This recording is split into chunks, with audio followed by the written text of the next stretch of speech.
दोस्तों आज की वीडियो में हम बात करेंगे अपनी कंपनी के अंतर्गत जब भी हम किसी को एनईएफटी या फिर आरटीजीएस के द्वारा पेमेंट करते हैं तो उसकी perfect entry Tally Prime software में हम किस तरह से करेंगे। और ये जो हम एनईएफटी या आरटीजीएस के द्वारा किसी को पेमेंट करने जा रहे हैं तो इससे रिलेटेड डिटेल हम कहां और किस तरह से रखेंगे जिससे कि आगे कभी मुझे इस तरह के ट्रांजैक्शन की डिटेल की जरूरत पड़े तो किस तरह से हम उसको प्राप्त करें।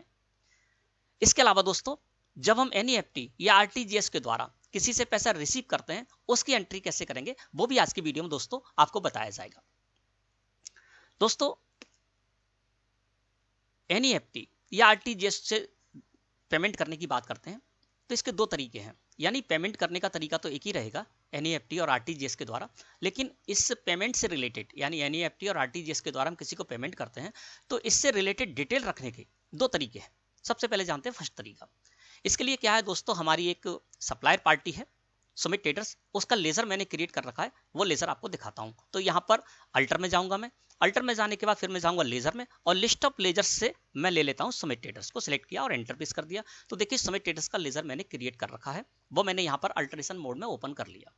अब दोस्तों जो हम एनईएफटी या फिर आरटीजीएस के द्वारा पेमेंट की एंट्री करने जाएंगे वहां पर इस तरह के ट्रांजैक्शन से रिलेटेड डिटेल रखने के दो तरीके मैंने आपको बताया, दो तरीके हैं।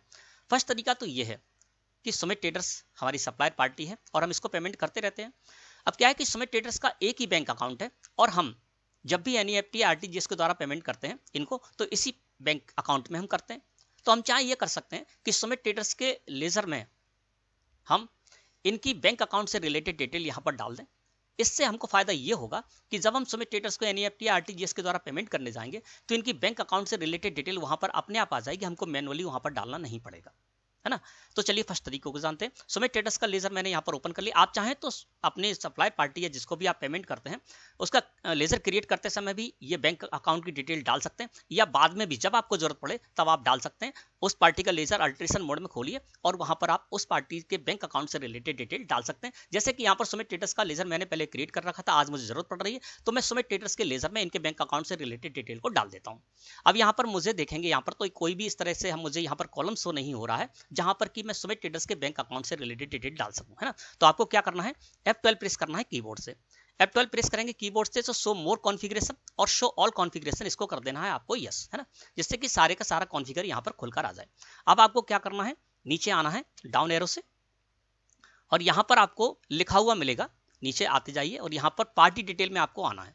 जैसे आप पार्टी डिटेल में आएंगे तो यहाँ पर आपको प्रोवाइड कॉन्टैक्ट डिटेल के नीचे आपको लिखा हुआ मिलेगा प्रोवाइड बैंक डिटेल्स, है ना, इसको आपको यस कर देना है। जिससे क्या होगा कि प्रोवाइड बैंक डिटेल से रिलेटेड कॉलम वहां पर आ जाएगा और उसमें हम सुमित ट्रेडर्स से रिलेटेड बैंक अकाउंट से रिलेटेड जानकारी डाल पाएंगे।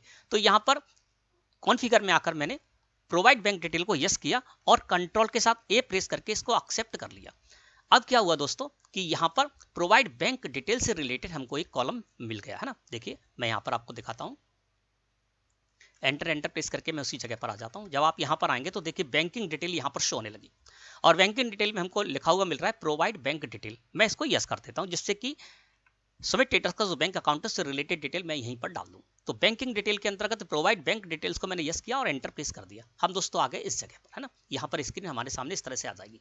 सबसे पहले हमारा कर्सर है ट्रांजैक्शन टाइप, यहाँ पर लिखा हुआ ऊपर bank details for Sumit traders. तो सुमित ट्रेडर्स के बैंक अकाउंट से रिलेटेड डिटेल मैं यहाँ पर सेट कर रहा हूँ, है ना। तो ट्रांजैक्शन टाइप में हमारा कर्सर है। साइड में देखेंगे तो यहाँ पर आपको ट्रांजैक्शन टाइप भी मिलेंगे। चूंकि एनईएफटी और आरटीजीएस के द्वारा जो हम पेमेंट करते हैं टेली प्राइम सॉफ्टवेयर में, इसके लिए ई फंड ट्रांसफर यहाँ पर दिया गया है। तो हम यहाँ पर क्या कर देंगे, ट्रांजैक्शन टाइप में ई फंड ट्रांसफर कर देंगे, क्योंकि मैं इनको एनईएफटी या फिर आरटीजीएस के द्वारा ही पेमेंट करता हूँ। तो मैंने यहाँ पर ई फंड ट्रांसफर सेलेक्ट कर दिया। अब कर्सर आ गया हमारा अकाउंट नंबर में। तो यहाँ पर सुमित ट्रेडर्स का जो अकाउंट नंबर है हमारे पास है और उसी में हम इनको पेमेंट करते हैं, एक ही अकाउंट नंबर है। तो अकाउंट नंबर मैं यहाँ पर डाल देता हूँ, ठीक है। तो अकाउंट नंबर मान के चलता हूँ, जो भी है आप यहाँ पर डाल देंगे, है ना। मैं मान के चलता हूँ इनका अकाउंट नंबर इस तरह से है, मैंने इस जगह पर डाल दिया, एंटर प्रेस किया। अब इनका जो अकाउंट नंबर है ना, जिस बैंक में अकाउंट है उसका आईएफएस कोड भी होता है। तो यहाँ पर आईएफएस कोड मैं यहाँ पर इनका डाल देता हूँ। मान के चलता हूँ इनका आईएफएस कोड जो इनके बैंक का है वो ये है, ठीक है ना। और फिर मैंने इस तरह से एंटर प्रेस कर दिया। अब हमारा कर्सर आ गया बैंक नेम में। तो इनका बैंक अकाउंट नंबर मैंने डाल दिया, है ना, इसका बैंक अकाउंट का जो IFS कोड था वो भी डाल दिया। अब बैंक का नेम क्या है, तो देखिए बैंक नेम में हमारा कर्सर है और यहाँ पर देखेंगे लिस्ट ऑफ बैंक्स में नॉट एप्लीकेबल आ रहा है ना। अब इसको हम न्यू बैंक ले लेंगे। अगर आप जो हो सकता है कि आप जब वो, ये मेरा एजुकेशनल वर्जन है, जब आप ऑनलाइन टेली प्राइम सॉफ्टवेयर का जो लाइसेंस वर्जन है उसको लेंगे तो यहाँ पर लिस्ट ऑफ बैंक्स में आपको बैंक्स होने लगेंगे, उसी में से आप सिलेक्ट कर सकते हैं। चूंकि ये लाइसेंस वर्जन नहीं है तो मैं क्या करूंगा, न्यू बैंक को यहाँ से सिलेक्ट कर दूंगा। न्यू बैंक को जैसे ही मैं सिलेक्ट करूंगा तो यहाँ पर बैंक नेम में डाल सकता हूं, तो यहाँ पर मैं बैंक नेम डाल देता हूं मैनुअली, IDBI बैंक, और एंटर प्रेस कर दिया। देखिए अब मैंने यहाँ पर इसका जो भी हमारे सुमित ट्रेडर्स का जो बैंक अकाउंट था IDBI बैंक में, है ना, वो मैंने यहाँ पर डाल दिया। IDBI बैंक बैंक नेम में डाल दिया, इनका अकाउंट नंबर भी डाल दिया IDBI बैंक का, और इसका जो IFS कोड था वो भी डाल दिया। कंपनी बैंक में हमारा कर्सर है, हमारी कंपनी का बैंक कौन सा रहेगा, आप चाहें तो इसको नॉट एप्लीकेबल कर सकते हैं, यानी एंड ऑफ लिस्ट भी कर सकते हैं, और आप चाहें तो यहाँ पर कुछ सिलेक्ट कर सकते हैं। मैं मान के चलता हूँ, चलो मैं यहाँ पर state bank of India current account से इनको पेमेंट करने जाता हूँ तो मैं कर देता हूँ। आप चाहें तो यहाँ पर एंड ऑफ लिस्ट भी कर सकते हैं और बाहर आ सकते हैं। अब मैंने यहाँ पर कर दिया। बेनिफिशियरी कोड में आप डालना चाहते हैं अपनी बैंक अकाउंट का बेनिफिशियरी कोड तो आप यहाँ पर डाल सकते हैं, एंटर प्रेस कीजिए। अब यहाँ पर कंपनी बैंक में फिर से हमारा कर्सर है, मैं एंड ऑफ लिस्ट करूंगा और यहाँ से बाहर आ जाऊंगा। ठीक है, अब मैंने क्या किया, सुमित ट्रेडर्स के लेजर में ही इनके बैंक अकाउंट से रिलेटेड सारी डिटेल डाल दी। इसका फायदा ये होगा कि जब मैं इनको पेमेंट करूंगा NEFT RTGS के द्वारा तो सारी डिटेल यहीं से उठकर आ जाएगी, हमको मैनुअली नहीं डालना पड़ेगा। ये हमारा फर्स्ट तरीका है ना, उसकी मैंने यहाँ पर सेटिंग कर ली।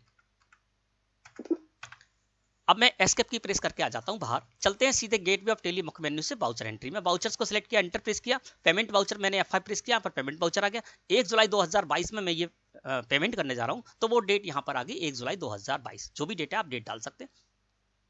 अकाउंट में अब मैं अपने जिस बैंक अकाउंट से पेमेंट करने जा रहा हूं वो है स्टेट बैंक ऑफ इंडिया का करंट अकाउंट, उसका लेजर मैंने यहाँ पर लगा दिया। पेमेंट किसके करने जा रहा हूं, मैं करने जा रहा हूं सुमित ट्रेडर्स को, तो मैंने सुमित ट्रेडर्स का लेजर यहाँ पर लगा दिया। 10 लाख रुपए मैं पेमेंट करने जा रहा हूं, ठीक है ना, तो अमाउंट मैंने डाल दिया 10 लाख रुपए इस जगह पर। अब दोस्तों होता ये है कि जब हम NEFT या RTGS के द्वारा पेमेंट करते हैं तो बैंक हम पर कुछ अमाउंट चार्ज भी करता है। जैसे कि मैं 10 लाख रुपए का पेमेंट करने जा रहा हूं तो बैंक ने हमारे ऊपर 47 रुपए 20 पैसे चार्ज किए हैं, है ना, वो हमको सर्विस देता है तो हमसे सर्विस के एवज में हमसे अमाउंट भी चार्ज करता है। अब जो 47 रुपए 20 पैसे हैं वो हमारे जाएंगे दोस्तों बैंक चार्ज में। इसके लिए बैंक चार्ज का एक लेजर मैंने क्रिएट कर रखा है इनडायरेक्ट एक्सपेंसेस ग्रुप के अंतर्गत। देखिए मैं आपको दिखा देता हूँ। बैंक चार्जेस मैंने यहाँ पर नेम में डाल रखा है, अंडर रखा है इनडायरेक्ट एक्सपेंसेस के, और GST इसको मैंने नोट एप्लीकेबल कर दिया है ना, क्योंकि मैं इस पर GST एप्लीकेबल नहीं कर रहा हूँ। अब 47 रुपए 20 पैसे मैंने इस जगह पर डाल दिए, ठीक है ना। अब क्या होगा दोस्तों कि इस एंट्री के बाद 10 लाख रुपए तो सुमित ट्रेडर्स के लेजर में चले जाएंगे, है ना, और बैंक चार्जेस के लेजर में 47 रुपए 20 पैसे चले जाएंगे। यही सही तरीका है। आप पूरे 1,47,000 रुपए 20 पैसे सुमित ट्रेडर्स के लिए नहीं डाल सकते। इससे क्या होगा कि ये 47 रुपए 20 पैसे हैं वो सुमित ट्रेडर्स के लेजर में पहुंचे, उनके तो हमने पेमेंट नहीं किया, उनको 10 लाख का ही पेमेंट किया है। 47 लाख रुपए 20 पैसे हमने उनको पेमेंट नहीं किया है, वो तो हमारे बैंक चार्जेस में चले जाएंगे, इनडायरेक्ट एक्सपेंसेस है ना, तो बैंक चार्जेस मैंने अलग कर दिया। अब दोस्तों यहाँ पर क्या होता है कि 47 रुपए 20 पैसे जो बैंक ने हम पे चार्ज किए हैं, जो हम RTGS या NEFT के द्वारा पेमेंट करने जा रहे हैं, तो 47 रुपए 20 पैसे में इसमें 18% GST भी ऐड है, यानी 40 रुपए तो उसने अपनी सर्विस के चार्ज किए हैं, जो हमें सर्विस दी है उसके 40 रुपए हैं, और 7 रुपए 20 पैसे इसमें GST के हैं। और ये जो 7 रुपए 20 पैसे हैं इसकी हम इनपुट टैक्स क्रेडिट भी क्लेम कर सकते हैं, क्योंकि हम जो भी GST टैक्स पे करके आते हैं, जिस तरह से हम परचेज करते हैं, परचेज करने पर हम जो GST टैक्स पे करके आते हैं वो हमारी इनपुट टैक्स क्रेडिट होती है, उसको हम क्लेम कर लेते हैं। ये भी हमारी सर्विस ही है जो हमने परचेज की है बैंक से, है ना, तो सर्विस लिए 40 रुपए तो सर्विस के थे, 7 रुपए 20 पैसे उसने हम पर इसमें GST के चार्ज किए हैं, है ना, तो उसके हम ITC भी क्लेम कर सकते हैं। अब ये किस तरह से होगा, तो ये मैं इसके नेक्स्ट जो वीडियो बनाऊंगा उसमें मैं आपको बताऊंगा कि बैंक चार्जेस पर जो भी आपकी इनपुट टैक्स क्रेडिट बनती है उसको आप किस तरह से एंट्री करेंगे और किस तरह से उसको क्लेम करेंगे, GST या 3B में किस तरह से वो दिखेगी, वो नेक्स्ट वीडियो में पूरी प्रोसेस में आपको बताऊंगा। अभी मैंने मान के चल रहा हूँ कि 47 रुपए 20 पैसे हैं और मैं इस पर कोई भी ITC क्लेम नहीं करना चाहता हूँ, पूरा का पूरा अमाउंट मैं बैंक चार्जेस में ही डाल दे रहा हूँ। इसलिए बैंक चार्जेस के लेजर को क्रिएट करते समय मैंने देखिए इसको GST को नॉट एप्लीकेबल रखा था, है ना, ये GST एप्लीकेबल नॉट एप्लीकेबल है ना। तो ये साधारण सा तरीका मैं बता रहा हूँ। यदि मुझे बैंक चार्जेस जो मैं दे रहा हूँ उस पर मुझे GST क्लेम नहीं करना है तो पूरा का पूरा मैं यहाँ पर इनडायरेक्ट एक्सपेंसेस में डाल देता हूँ। और आगे वीडियो मैंने आपको बताऊंगा कि किस तरह से आपको बैंक चार्जेस पर जो ITC आपको क्लेम करना है तो किस तरह से आप बैंक चार्जेस की एंट्री करेंगे और किस तरह से ITC उसकी क्लेम करेंगे, ये नेक्स्ट वीडियो में आपको बताऊंगा, ठीक है। 47 रुपए 20 पैसे मैंने यहाँ पर डाल दिए बैंक चार्जेस में। अब मैं एंटर प्रेस करता हूँ। देखिए अब मैं इस जगह पर आ गया। अब देखिए यहाँ पर क्या हो रहा है, लेजर नेम में अपने आप सुमित ट्रेडर्स का आ गया यहाँ पर नेम, ट्रांजैक्शन टाइप में अपने आप यहाँ पर by default e fund transfer आ गया। 10,47,20 में पेमेंट करने जा रहा हूँ, टोटल पेमेंट है, तो वो इस अमाउंट के कॉलम में आ गया। अकाउंट नंबर में देखिए अकाउंट नंबर अपने आप आ गया। क्यों? क्योंकि सबमिट स्टेटस का जो मैंने लेजर क्रिएट किया था, लेजर में मैंने बताया था आपको कि इनके बैंक अकाउंट जो आईडीबीआई बैंक करंट अकाउंट था इनका, उससे रिलेटेड मैंने सारी डिटेल डाल दी थी, तो अपने आप वहां से उठकर आ गई, नहीं तो हमको ये मैनुअली करना पड़ता, ठीक है ना। आईएफएस कोड भी आ गया वहीं से उठकर, इनके लेजर से उठकर, है ना। अकाउंट नंबर भी आ गया और बैंक का नेम भी आ गया। अब दोस्तों हमारा कर्सर है इंस्ट्रूमेंट नंबर में। तो यहाँ पर क्या होता है दोस्तों, जब हम आरटीजीएस या एनईएफटी के द्वारा पेमेंट करते हैं तो दो तरीके से कर सकते हैं, है ना। ऑफलाइन भी कर सकते हैं, बैंक में जाते हैं, चेक के माध्यम से हम पेमेंट करते हैं, या ऑनलाइन भी करते हैं। ऑनलाइन करते हैं तो आप यहाँ पर इंस्ट्रूमेंट नंबर में ट्रांजैक्शन रेफरेंस नंबर डाल सकते हैं, और चेक से कर रहे हैं तो आप चेक नंबर डाल सकते हैं। मैंने चेक से यहाँ पर ये पेमेंट किया है तो मैंने इंस्ट्रूमेंट नंबर में चेक नंबर डाल दिया। इंस्ट्रूमेंट की डेट, इंस्ट्रूमेंट के डेट के कॉलम में आ गई। फेवरेट नेम में सबमिट स्टेटस आ गया बाय डिफॉल्ट। और देखिए ट्रांसफर मोड में यहाँ पर जैसे ही मैं आया तो कर्सर इस जगह पर आ गया, और ट्रांजैक्शन मोड में यहाँ पर एनईएफटी और आरटीजीएस दोनों दिख रहे हैं। वो इसलिए दिख रहे हैं दोस्तों, और हुआ क्या था देखिए यहाँ पर आरटीजीएस बाय डिफॉल्ट यहाँ पर सिलेक्ट होकर आया था। होता ये है दोस्तों कि एनईएफटी से जब हम पेमेंट करते हैं तो 2 लाख से नीचे का पेमेंट, एनईएफटी से जब हम पेमेंट करते हैं तो हम कितने का भी पेमेंट कर सकते हैं, उससे 5 लाख का भी कर सकते हैं, 50,000 का भी कर सकते हैं, 20,000 का भी कर सकते हैं, यानी इसकी कोई लिमिट नहीं है।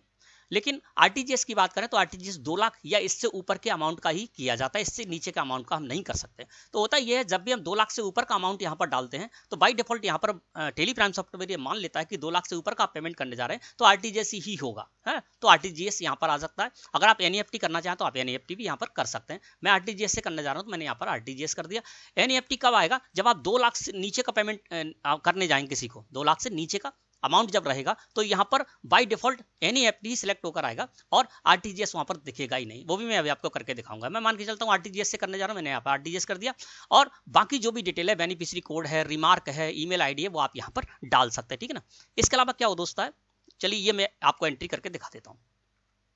इस तरह से मैंने ये एंट्री कर लिया और इस एंट्री से रिलेटेड सारी डिटेल भी मैंने डाल दी, है ना। बैंक अकाउंट से रिलेटेड हमारी जो सप्लायर पार्टी थी इसको हम पेमेंट करने जा रहे हैं उसकी डिटेल अपने आप यहाँ पर आ गई थी, और मैंने उसको लेकर इसको एंट्री को एक्सेप्ट भी करा दिया। एक तरीका तो ये है। दूसरा तरीका ये है कि दूसरी जो हमारी पार्टी है गंगा ट्रेडर्स, है ना, इसके लेजर में मैंने बैंक अकाउंट से रिलेटेड डिटेल नहीं डाली थी। चलिए इनको भी पेमेंट करने चलते हैं, 1 जुलाई में मान लेते हैं, और state bank of India current account से मैं मान के चलता हूँ यहाँ पर इनको पेमेंट करने जा रहा हूँ। ये मैंने यहाँ पर कर दिया। इसके बाद देखिए यहाँ पर, चलिए मैं दूसरा बैंक अकाउंट ले लेता हूँ। यहाँ पर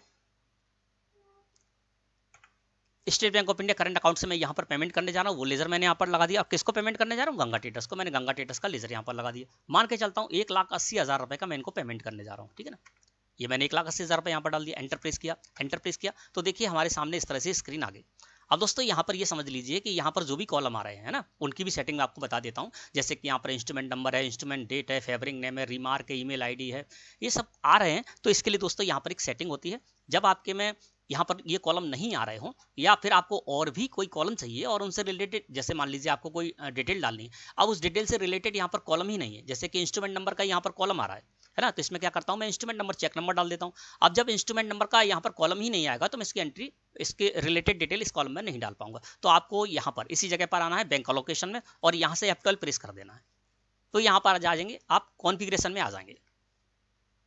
कॉन्फ़िगरेशन में आएंगे तो यहाँ पर आप सेटिंग कर सकते हैं। यहाँ पर बहुत सारे आपको ऑप्शन है, फीचर है, इनमें आप यस और नो की वैल्यू दे सकते हैं। जैसे कि सो रेफरेंस आईडी का मैं नो कर रखा है तो इससे रिलेटेड कॉलम नहीं आ रहा था बैंक अलोकेशन वाली स्क्रीन पर, है ना। फेवरिंग नेम यस है तो इससे रिलेटेड जो कॉलम है वो आ रहा था। सो रिमार्क ये भी आ रहा था। सो ईमेल आईडी इससे रिलेटेड कॉलम भी वहां पर आ रहा था। सो इंस्ट्रूमेंट नंबर इससे रिलेटेड भी कॉलम वहां पर आ रहा था, है ना। और सो चेक क्रॉस ऑप्शन इसको मैंने नो कर रखा था। तो जो भी आपको कॉलम चाहिए हो बैंक अलोकेशन में, इससे पिछली स्क्रीन पर जो भी आपको कॉलम चाहिए हो उसकी सेटिंग आप F12 में आकर कॉन्फ़िगरेशन में कर सकते हैं। जिसको आप यस करेंगे उससे रिलेटेड कॉलम वहां पर आ जाएगा, और जो आपको नहीं चाहिए उसको आप यहाँ पर नो कर दीजिए तो वो वहां से कॉलम हट जाएंगे। तो इसकी सेटिंग आप इस तरह से कर सकते हैं, ठीक है ना। अब दोस्तों हम आ गए इसी जगह पर। अब सबसे पहले हमारा कर्सर है यहाँ पर ट्रांजैक्शन टाइप में, है ना। अब यहाँ पर हमको मैनुअली करना पड़ेगा। ट्रांजैक्शन टाइप में मैं क्या करता हूँ, ई फंड ट्रांसफर कर देता हूँ क्योंकि मैं एनईएफटी के द्वारा पेमेंट करने जा रहा हूँ। तो यहाँ पर मैंने ई फंड ट्रांसफर कर दिया, 1,80,000 रुपये यहाँ पर अमाउंट आ गया। अब देखिए अकाउंट नंबर, अब यहाँ पर हमको मैनुअली यहाँ पर डालना होगा। अब जो हम पेमेंट करने जा रहे हैं गंगा ट्रेडर्स को, है ना, तो उनका जो अकाउंट नंबर है वो मैं यहाँ पर डाल देता हूँ, ठीक है, मैनुअली डाल दिया।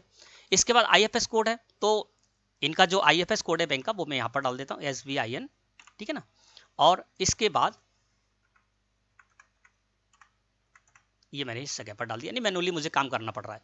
बैंक नेम में हमारा कर्सर है तो इनकी बैंक का नेम है वो मुझे डालना है। तो इसके लिए दोस्तों आपको क्या करना होगा कि यहाँ पर बैंक नेम में जब आपका कर्सर हो तो आप यहाँ पर कुछ भी लिख दीजिए। जैसे ही आप यहाँ पर थोड़ा सा लिखेंगे तो देखिए लिस्ट ऑफ बैंक्स यहाँ पर आ जाएगा। इस जगह पर आपको यहाँ पर नॉट एप्लीकेबल करना है तो नॉट एप्लीकेबल कर दीजिए, और यदि आपको बैंक का नेम डालना है तो स्पेसिफाई बैंक नेम में जाइए, ठीक है ना। तो आपको क्या करना है, इस जगह पर जमा है तो आप आए यहाँ पर, है ना, और लिस्ट ऑफ बैंक्स जब आपको साइड में नहीं दिख रही हो ना तो स्पेस की प्रेस कर दीजिए इस जगह पर आकर, या कोई भी लिख दीजिए, कोई भी अंक यहाँ पर डाल दीजिए, है ना, तो ये खुलकर आ जाएगा। अब लिस्ट ऑफ बैंक्स में मैं क्या कर रहा हूँ, नॉट एप्लीकेबल है, मैं यहाँ पर बैंक रखना चाहता हूँ तो स्पेसिफाई बैंक नेम को मैंने सिलेक्ट किया और एंटर प्रेस कर दिया। अब बैंक में नेम डाल सकता हूँ, तो इनकी जो बैंक है वो भी स्टेट बैंक ऑफ इंडिया ही है,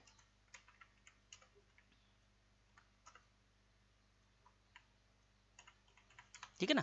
वो मैंने इस तरह से कर दिया और एंटर प्रेस कर दिया। अब देखिए क्या हुआ, यहाँ पर इनकी बैंक का नेम भी मैंने डाल दिया। इंस्ट्रूमेंट नंबर, अब देखिए इंस्ट्रूमेंट नंबर है, चेक नंबर से मैं करने जा रहा हूँ तो मैं यहाँ पर कोई भी चेक नंबर जो भी आपका है वो डाल दी, मैं यहाँ पर ऐसे ही डाल देता हूँ। इंस्ट्रूमेंट डेट में 1 जुलाई 2022 आ गया। फेवरिंग नेम गंगा ट्रेडर्स, है ना, मैंने यहाँ पर डाल दिया। अब देखिए ट्रांसफर मोड है, अब मैं एंटर प्रेस करता हूँ तो देखिए हमारा कर्सर ट्रांसफर मोड में नहीं आ रहा है। क्यों नहीं आ रहा है, मैंने आपको बताया था 2 लाख से नीचे का पेमेंट है, ई फंड ट्रांसफर करने जा रहा हूं, 2 लाख से नीचे का जो पेमेंट होगा वो एनईएफटी से ही होगा, आरटीजीएस से नहीं होगा। 2 लाख या इससे ऊपर का जब आप अमाउंट रखेंगे तभी ट्रांसफर मोड पर आपका कर्सर रुकेगा और वहां पर एनईएफटी और आरटीजीएस आपको मिलेगा। तो आप एनईएफटी से करने जा रहे हैं 2 लाख से ऊपर का पेमेंट तो एनईएफटी से कर दीजिए, और यदि आप आरटीजीएस से करने जा रहे हैं तो आरटीजीएस से कर पाएंगे। क्योंकि यहाँ पर 1,80,000 रुपए मैंने अमाउंट डाल रखा है तो क्या होगा, 2 लाख से नीचे का तो हम आरटीजीएस कर ही नहीं सकते, तो बाय डिफॉल्ट यहाँ पर ट्रांसफर मोड में एनईएफटी आ गया और एंटर प्रेस किया तो यहाँ पर कर्सर रुक भी नहीं रहा है। और इस तरह से दोस्तों हमको ये डिटेल अपने आप यहाँ पर डालनी होगी और मैं इसको इस तरह से एक्सेप्ट करा सकता हूँ। यहाँ पर भी मैं इस जगह पर आ जाता हूँ, बैंक चार्जेस मान लेता हूँ 4 रुपये 72 पैसे यहाँ पर बैंक चार्जेस लगा है तो मैं यहाँ पर 4 रुपये 72 पैसे लगा देता हूँ। 4 रुपये जो बैंक ने हमको सुविधा दी है उसके हैं, और 72 पैसे यानी 4 रुपये पर 18% देंगे तो 72 पैसे जीएसटी का। चूंकि मैं जीएसटी क्लेम नहीं करना चाह रहा हूँ तो मैंने यहाँ पर डायरेक्ट बैंक चार्जेस में 4 रुपये 72 पैसे डाले और इससे रिलेटेड सारी डिटेल मैंने इस जगह पर डाल दी, और जब भी मैं चाहूँगा इससे रिलेटेड डिटेल देख लूँगा, है ना। ये तरीका हो गया। अब ये क्या हुआ, मैंने पेमेंट की एंट्री कर दी। अब दोस्तों बात करते हैं रिसीव की। जब आप एनईएफटी या आरटीजीएस से द्वारा किसी से रिसीव करते हैं तो कैसे करेंगे, तो F6 मैंने यहाँ पर प्रेस कर दिया। जिस भी बैंक में आप रिसीव करने जा रहे हैं वो बैंक आप यहाँ पर लगा दीजिए। मैं state bank of India current account पर रिसीव करने जा रहा हूँ, मैंने यहाँ पर लगा दिया।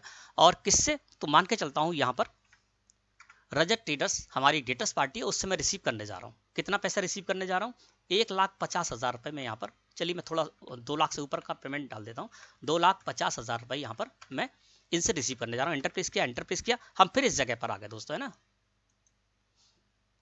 अब यहाँ पर क्या करना होगा, मुझे स्पेस की प्रेस कर देते हैं। जैसे ही मैंने स्पेस की प्रेस की ट्रांजैक्शन टाइप आ गया, ट्रांजैक्शन टाइप में से मैंने ई फंड ट्रांसफर किया तो देखिए यहाँ पर ई फंड ट्रांसफर आ गया, 2,50,000 रुपये आ गए। इंस्ट्रूमेंट नंबर जो भी चेक नंबर के है सामने वाली पार्टी का है तो उससे रिलेटेड हम यहाँ पर डिटेल डाल सकते हैं, ठीक है ना। और यहाँ पर डेट के कॉलम में डेट आ जाएगा। बैंक नेम है तो मैंने आपको बताया था कि बैंक नेम में जब आपका कर्सर है आप स्पेस की प्रेस कर दीजिए, है ना, तो यहाँ से स्पेसिफाई बैंक नेम ले लीजिए। तो जो भी बैंक का नेम है वो आप इस जगह पर आइए और यहाँ पर कुछ भी आप डाल सकते हैं। चलिए मैं यहाँ पर HDFC डाल देता हूँ, मैंने यहाँ पर डाल दिया, ठीक है ना। ये बैंक का नेम हो गया। अब ये देखिए मैंने इंस्ट्रूमेंट नंबर डाल दिया, रिसीव करने जा रहा हूँ मैं, है ना, तो बैंक मैंने यहाँ पर डाल दिया। ब्रांच है तो ब्रांच आप यहाँ पर डाल सकते हैं, ब्रांच का नेम भी आप यहाँ डाल सकते हैं। इनकी ब्रांच जो है वो इंदौर में है, जो भी आपका ब्रांच हो सामने वाली पार्टी का बैंक का वो आप यहाँ पर डाल सकते हैं। रिसिप्ट फ्रॉम में बाय डिफॉल्ट यहाँ पर रजत ट्रेडर्स आ गया। अब देखिए एंटर प्रेस किया तो देखिए हमारा कर्सर यहाँ पर रुक रहा है, क्यों, क्योंकि अमाउंट 2 लाख या उससे ज़्यादा है।